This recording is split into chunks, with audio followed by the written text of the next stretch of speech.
ఆంధ్రప్రదేశ్లో టీడీపీ బీజేపీల మధ్య మళ్లీ మాటల తూటాలు పేలుతున్నాయి.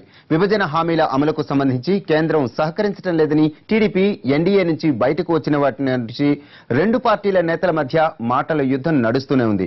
అయితే ఇప్పుడు ఆ అంశం గురించి కాక 5 రాష్ట్రాల ఎన్నికల ఫలితాలకు సంబంధించి ఒకరిపై ఒకరు విమర్శలు గుప్పించుకుంటుండడం విశేషం. కాంగ్రెస్ తో జట్టు కట్టి ప్రజా కూటమిలో భాగస్వామిగా మారింది టీడీపీ. తెలంగాణ ఎన్నికల్లో ఆ ప్రజా కూటమి బొక్కబోర్లా పడింది. ఇదే ఇప్పుడు బీజేపీకి విమర్శనాస్త్రంగా మారింది. చంద్రబాబు అడుగు పెట్టడం వల్లే తెలంగాణలో విపక్షాలు మట్టికరిచాయని విమర్శిస్తున్నారు కాషాయ నేతలు.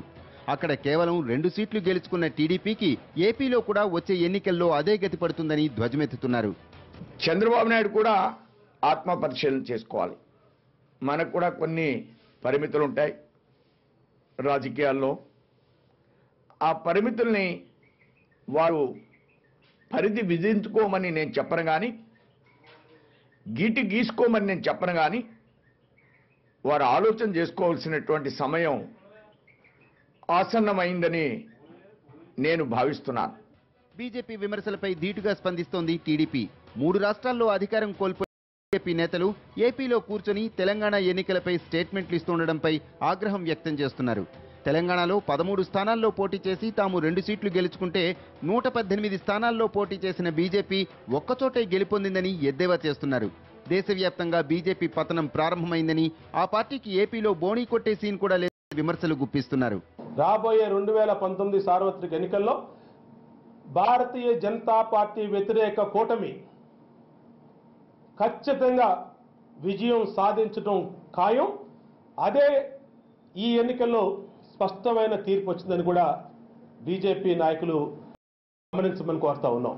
మొత్తం మీద 5 రాష్ట్రాల ఎన్నికల ఫలితాలపై 2 పార్టీల మధ్య జరుగుతున్న వాగ్వాదాలు రాజకీయంగా చర్చనీయాంశమయ్యాయి. ఈ నెలాఖరు కల్లా అమరావతిలో హైకోర్టు భవనాలు సిద్ధమవుతాయని ఏపీ మున్సిపల్ మంత్రి నారాయణ అన్నారు. కొందరు కావాలని ప్రభుత్వంపై బురద జల్లే ప్రయత్నం చేస్తున్నారన్న ఆయన, అనుమానాలున్నవారు ఇక్కడికొచ్చి పనులు పరిశీలించుకోవచ్చన్నారు.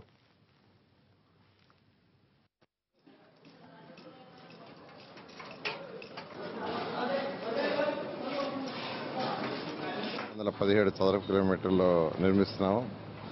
దానికి సంబంధించిన ఇన్ఫ్రాస్ట్రక్చర్ కానీ, సివరేజ్ వర్క్స్ కానీ, స్ట్రామ్ వాటర్ కానీ, పవర్ డక్స్ కానీ, ఎలక్ట్రికల్ కానీ, అదేవిధంగా కేబుల్స్ కానీ, తర్వాత యూజ్డ్ వాటర్ కానీ, వీటన్నిటికి సంబంధించి ఎంతో వేగవంతంగా ఈరోజు వర్క్స్ జరుగుతున్నాయి.